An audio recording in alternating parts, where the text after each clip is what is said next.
Hey everybody, Brian back at Strong Tower, and excited for your movement of the day. So what you need today, you'll need a wall again, you'll need a pen, you'll need a journal, so a training journal, exercise journal, just to write down your high payoff drills, so the ones that create a really positive change in your brain, body, muscle tension, your movement.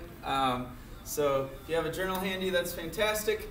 If you have a hand weight or a small kettlebell and you want to do Turkish get-ups, if that's a movement you've done before, we'll be working on them today after a really thorough warm-up. Doing a lot of joint mobility again with you. So without further ado, let's get started. Oh, one more thought, actually. So I'll let you run and grab your pen, your journal. Deep practice. So the concept of deep practice is basically when we take a sort of intense level of mental focus or concentration into a movement, and then we continually challenge the brain and the human movement system with new, different, specific variations of that. So if I'm good at an elbow circle on the bottom, I might want to stand on one leg and practice it. And then I might want to get in a little bit of like a funny side bend flexion position and see if I still have a map for that movement there. And that's the concept of deep practice, where we keep doing novel and challenging things with an intent on focus in that area, that body part that we're moving. So I want you to work on that today. We're going to bring the feet together and start with an assessment. So I got feet together, knees are going to stay locked, and I'm reaching down. I'll do 3, 4 of these, just get a feel for that range of motion. Make sure those tissues on the back of the leg, in the back of the upper mid back, low back are all starting to warm up. So if you're getting down to your shins, that's fine. Get an idea how far down you're getting. If it's to your feet, fantastic. To the floor, great. And if you feel like you have really good range and we're getting past kind of the toes there, you can bend the fingers one joint at a time. So for me, range of motion is kind of that second joint in the finger. And now that we got assessment done, we're going to start with hourglasses. So we're going to put the feet turned out and bend the knees slightly, tuck the tailbone, and then keep the knees fairly fixed from there and drive the hips around in a circular motion. So notice not going into like a lot of knee bend and bending and extending at the knees. I'm just driving the hips around in a circle, and my head is going in the opposite direction to counterbalance that.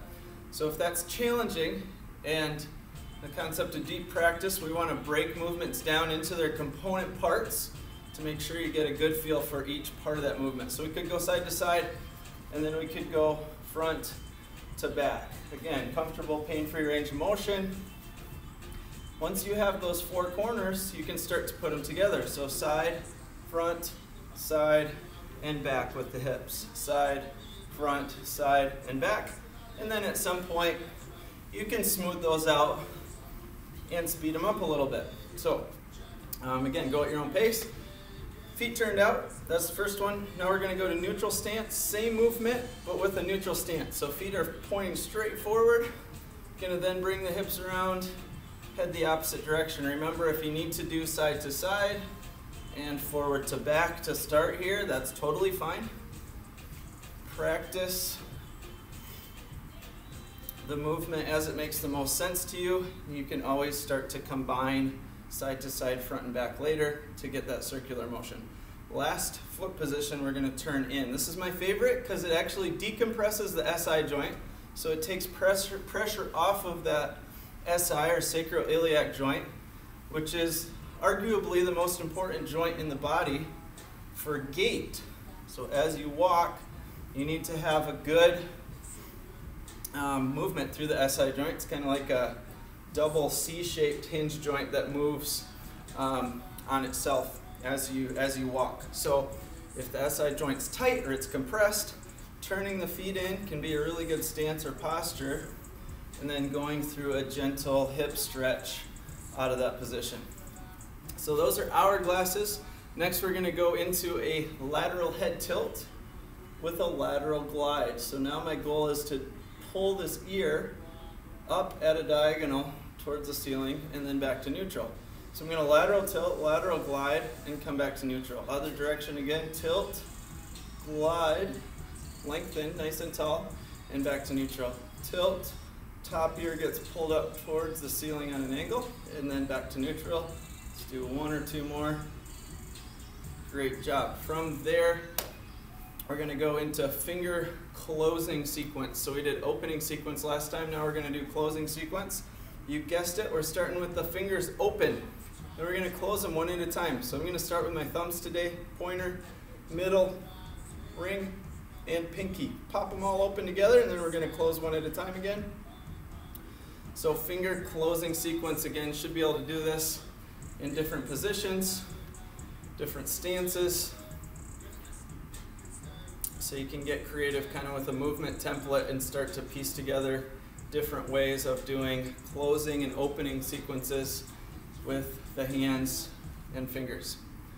Really good. So closing sequence, way to go. Now we're going to wrist glide. So it's a vertical glide, and for today, to challenge you a little bit, let's start with wrist neutral, making a loose fist, palms are facing the floor. I'm going to glide one up and one down. So we'll reciprocate or alternate, one up, one down. I want my wrist to be going up towards the ceiling, the joint here, not the knuckles, this joint. It's the wrist. You should probably know, but this can be a challenging movement when people start doing it, so just specifying for you. And then from there, wrist up, wrist down, we're going to go into a vision figure 8. So this is another tracking drill for the eyes. If you have glasses on, I'd encourage you to just pull them off for a second. Get those eyes moving in fuller ranges of motion than the glasses allow or encourage. So we're going to make another one of those kind of infinity signs or flipped on its side figure 8. So I'm going to take my right hand and make a circle, connect it to the left hand, make another circle. Visually, I'm keeping my eyes on the thumb that's moving, and then I'm also keeping my head stable. So like we talked about last time, we can go the other direction. Like we talked about last time, it's important to have separate motor control for your eye muscles around the eyeball versus your neck muscles. That's super important from a neurologic perspective. Then we're going to go into shoulder blade circles on the wall. So actually I want you to find your wall. You're going to put your hands about shoulder width apart on the wall, and then we're going to make this upper back shoulder blade circle movement against the wall. Maybe tough to see from that angle, but I'm keeping my elbows locked. So all that movement is coming out of the upper back, the shoulder and shoulder blade area, thinking about your arm being a bar. So hands against the wall. And great for warming up those shoulder blades, upper back. It's an area a lot of people carry tension, so getting them moving is very important. So from there, we're going to go into side lunge position. I'm going to shift my weight to one side, and then I'm pressing into the top of the hip, thigh here really. So getting to the top of this long bone, the femur, and I'm putting a little pressure towards the top of it just to create a little deeper stretch on the inside of the joint capsule or the inner thigh. I'm going to circle both directions here. So my emphasis is actually on this hip on the straight leg side. This is just driving that movement into this hip. Same thing going the other direction, so I'm going to lunge to the side, pressure into that hip, again top of the femur, and then I'm circling through. You should feel just a light stretch in the inner thigh. If this depth is too much, you do the depth that works for you. So this might be your depth. If you're super mobile, you might be like down here and just barely feeling it. That's really intense for me. So this is a better place to be hanging out. Good. From there, we're going to go into anterior posterior pelvic tilt. So I'll show you from the side. I want you in a wide base, maybe a side lunge again. Let's bend the one knee that you're lunging into, straighten the knee that you're lunging away from. We're then going to tuck the pelvis. So anterior posterior tilt, forward back, forward back. Same thing, lunge the other way, anterior posterior tilt. Show you from this angle. Just a subtle movement. We want to move just the pelvic bone and not the low back. So ideally keeping a lot of that movement pull right below the low back and the pelvis, not up into the low back. From there, we're going to do ankle figure eights. Again, it's going to be this flipped on its side figure eight. So, and bring one leg up, hold onto a wall, countertop, stable object, and then we're going to figure eight through that ankle, reverse direction. If you notice parts that are a little bit choppy for you, try to slow it down and smooth out the choppy parts of that eight.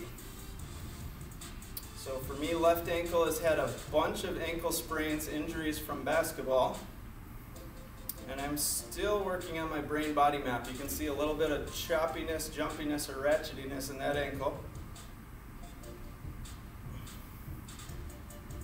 And I had some right ankle sprains as well, so the right one's not perfect either.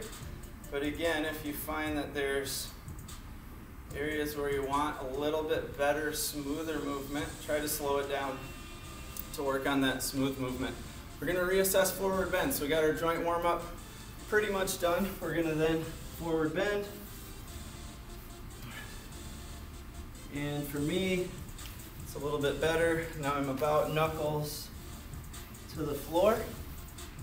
The next one we're going to do is a little bit unique. So fair warning, some of the neuro drills where we're doing cranial nerve activation are a little different, but super, super valuable. So some people respond really well to these. This is a medullary stimulus, so cranial nerve that ties into the brainstem in the medulla. We're stimulating that area. So we're going to take your tongue, stick it into the cheek on one side, and then we're going to make a figure eight pattern on that cheek. So for me, I'm going to start on my right cheek. Imagining inside the cheek, I'm drawing a figure eight with the tip of my tongue.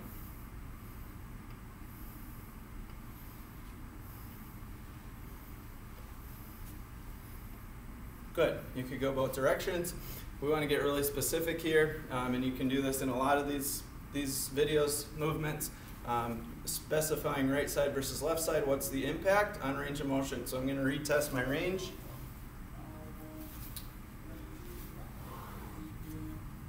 For me, it's actually a little bit better. So we're then going to switch over to the other cheek. So I'm going to the left cheek. I'm going to make a figure eight with the tip of the tongue on the inside of the cheek.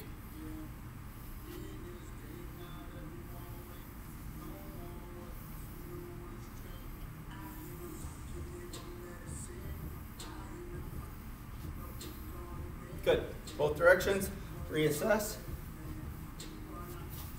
And for me, that's way better. I don't know if you can see, but I'm basically palms on the floor now, where I started out at about the second joint in the fingers. So I don't know what that is, 3-4 inch difference. And this makes sense if you know neurology and you think through what we're doing. So the tongue ties into the medulla and the brainstem. The medulla inhibits extensors. So basically it creates inhibition in these muscles on the back side of the body. So it helps your muscle tone from getting excessively tight on these muscles along the back side of the body. When you forward bend, you need those muscles to relax and release so that you can improve range of motion. So, as odd as it sounds, some of you may have gotten better range of motion than you have in a long, long time in the hamstrings and the back musculature by moving your tongue. So if somebody says your body's isolated, it's not integrated, kind of keep moving, because that's a silly opinion. From there, we're going to go into some side lunges. So we're just going to go right to left lunge, keeping your chest bone or sternum up nice and tall. And you go at the depth, the speed, or range of motion that's comfortable for you.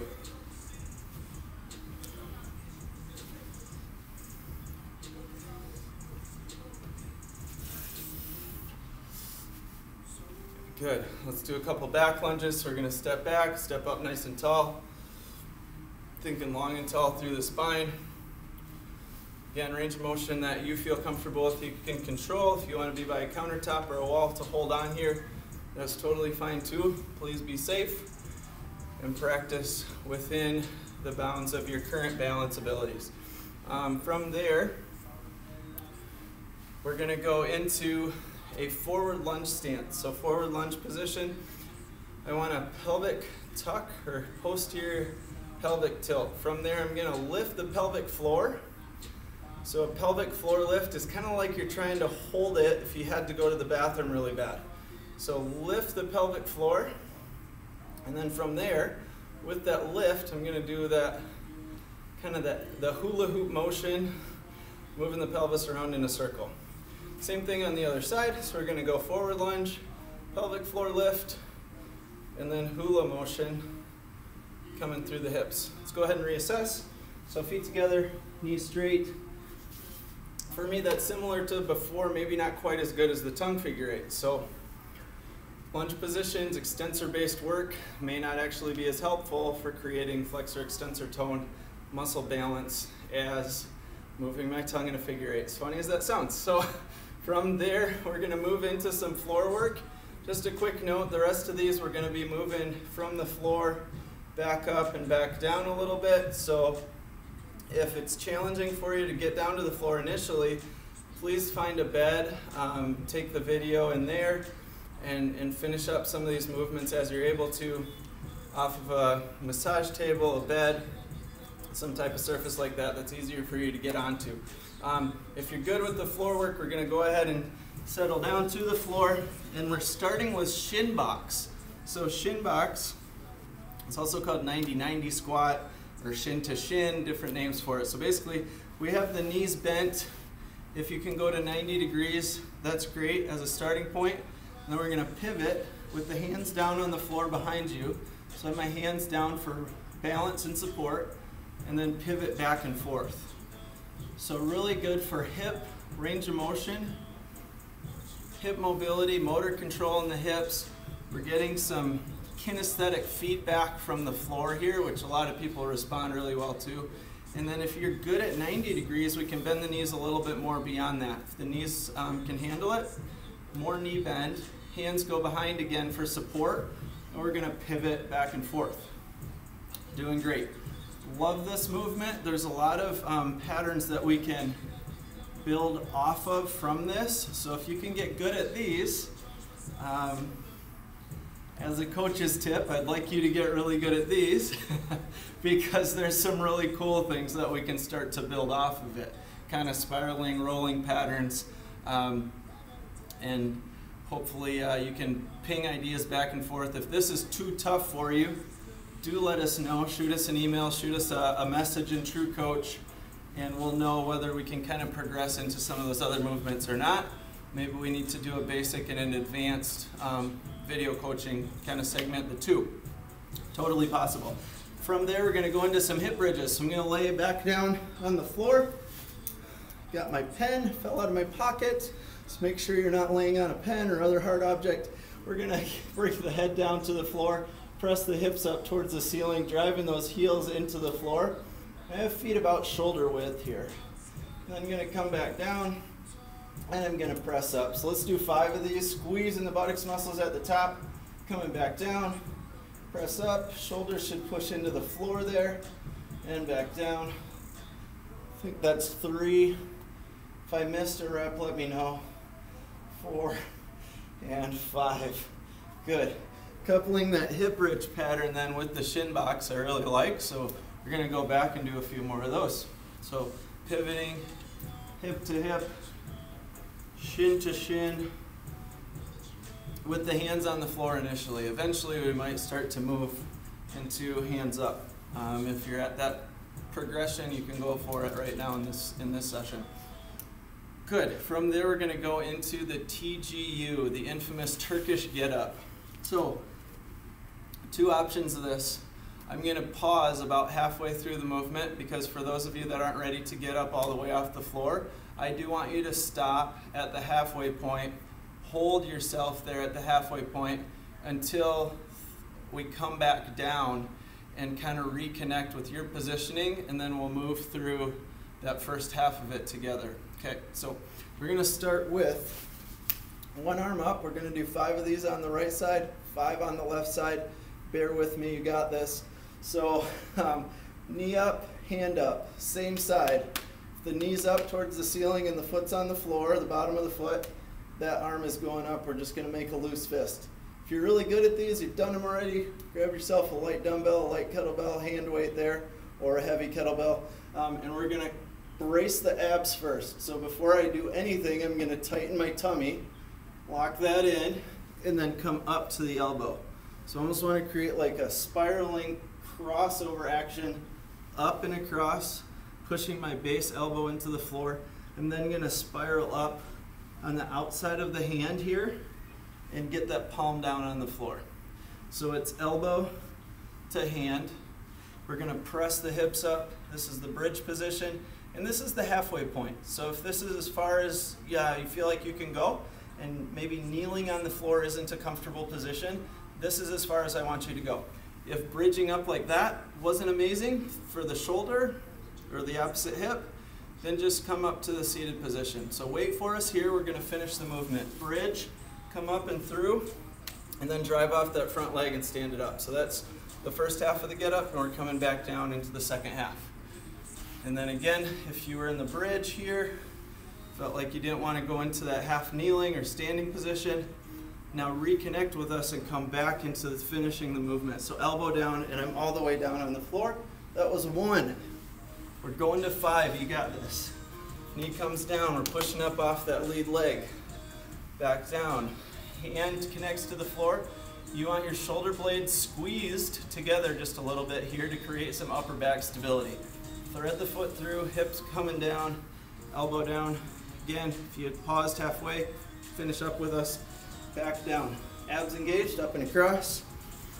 Hip bridge, we're through and up to standing. So that's 3, we're working on 3. Don't count them before you finish them, right, Brian? All right, so we got 2 more. Here we go. Up, going to 4. You do what works for you. If you started with the full movement and you're fatiguing a little bit, totally fine. Take a quick break or stop at the halfway point again. Wait for us as we go through the rest of it. So this is number 5. Whew. Way to work through. Hip down, elbow down, all the way down. That was side number 1. So, of course, we have the opposite arm and leg to work on. So we're gonna put that foot flat on the floor, bend the knee, reach the arm up, make a loose fist. You got this. Abs braced, first step always. Tuck the chin and roll up and across. Pushing the hand into the floor, hips come up, thread the foot through, push off the floor and into standing. Great work. Whew. Hand comes down, shoulder blades are stacked, thread through, hip comes down, roll down to the elbow, and back down to the floor. That's 2. I'm going to show you this floor hand here, just give you a better angle. Just coming up to the elbow, we're going to roll onto the outside of that hand, get the palm down, press up, knee comes through, up to standing out of that. Good job. Whew. This is a full body movement. Sometimes people, when these are new to them, will ask, why do we do these? And I kind of chuckle to myself a little bit, because if you do 5 in a row, you'll know it's good for your conditioning, your cardiorespiratory system. And also as a movement coach, we know hip and shoulder stability are critical. So a strong core and then stable hips and shoulders coming out of that are important for the rest of the body. And it's going to help you be a solid mover. So I think that was 4. Maybe I should do an extra one just for losing count. So we'll say this is 5. Way to go. Coming down, hip down, rolling down onto the elbow, and all the way down. Woo. Good job. So we did 5 and 5. It's 10 Turkish get-ups. Amazing work. From there, we're going to go ahead and reassess. So just want to see what that input of doing 10 Turkish get-ups created for the brain and body. So we're back in standing. We bring those feet together, lock the knees, hinge forward at the hips. And for me, to be honest, it's not a bad input. Like, this is decent range of motion, but I'm not quite palms to the floor, so I might need to do some more tongue figure eights. Make my medulla happy. So from there, We're gonna do 3 more get-ups on each side. So I'm gonna let you grab a sip of water quick. If Turkish get-ups were amazing for you and you know you need to do more of them, that's totally possible. Grab your journal, write it down, do some TGUs. On the days in between, maybe we probably won't cover these every session, so you can come back to this one, or just learning the movement, getting a good feeling for the coordination. Go ahead and practice more of them, add them into some of the other sessions if you wish. So from there, we're coming down, back to right arm up, right leg up. For me, whichever one you picked to start. Brace the abs, up to the elbow, rolling up to the elbow. We're rolling through outside of the hand onto the palm. Push the floor away with that down arm. Knee comes through, and we're driving up off of that lead leg. Good job. We're only going to 3 this time. You can do this. So that's 1. Beautiful work. Again, remember, if kneeling doesn't work for you, you might be finishing here or here, waiting for us to come through out of that top position. You could also wrap a towel around a door handle, stable object, a post or upright, and use that as assistance if that last part of the movement is what's challenging for you. So you got 2 down, and lead leg drives you up through the heel. So this is where I'd have that towel, and if I needed help getting up through that position, I would just be using it for some stability and assistance there. So shoulder on top of shoulder, heel comes through, rolling down to the elbow, rolling all the way back and down. So switching sides. You guys got this. Last 3. Last 3, loose fist, up to the elbow, pushing that floor away. Good hip bridge, knee comes through, pushing through the heel on the lead leg, and stand it up. Woo. If you're doing this at home with a hand weight, with a soup can, with a milk jug, I give you props. So these can get tough when we're doing this many of them. Somewhere in that 10 to 30 range, they do begin to get pretty challenging. So way to work, back to the knee, hand down, shoulders are stacked, thread the foot through, hip comes down, roll down to the elbow on the outside of that hand, and then all the way back down. Way to go. We're gonna reassess, you probably guessed, but reassess again, so we'll do toe touch, and we're gonna finish up with some tempo walking and breathing. I'll describe that to you in just a second. So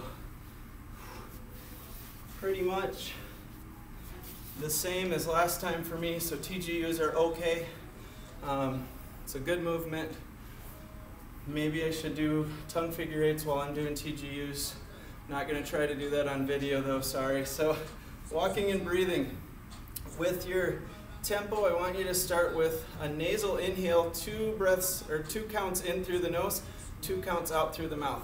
So while you're walking, in 2 through the nose, out 2 through the mouth. We're gonna start with that. You can turn and go forward the whole time. I'm gonna go forward back. Now let's stretch it to 3-3. So I want you to breathe in for 3 through the nose, out for 3 through the mouth. You got this.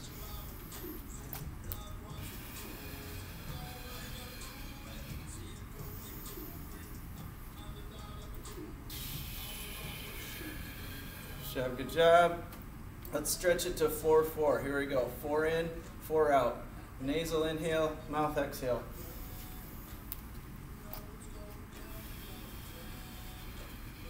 If you're into jogging or running, that's your thing. You really want to challenge yourself to improve your breath control. This tempo work could be a good one to work on.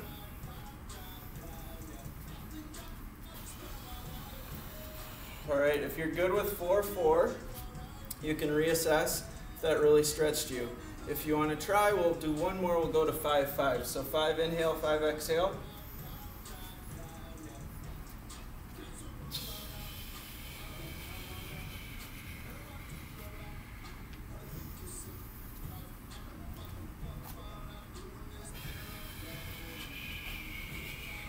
And for me, that starts to stretch me, so that 5th second really is a difference maker. I'm starting to stretch my capacity on inhalation. So I'm going to reassess.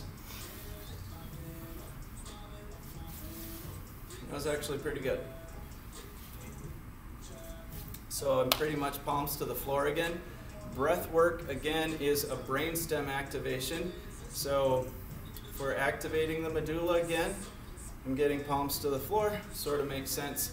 Got those muscles on the back of the body to relax. My flexors are driving me actively down into a good range of motion on the toe touch. So hopefully you saw some positive change today. If you did, keep working on those drills, jot them down in your journal, and keep moving. You got this.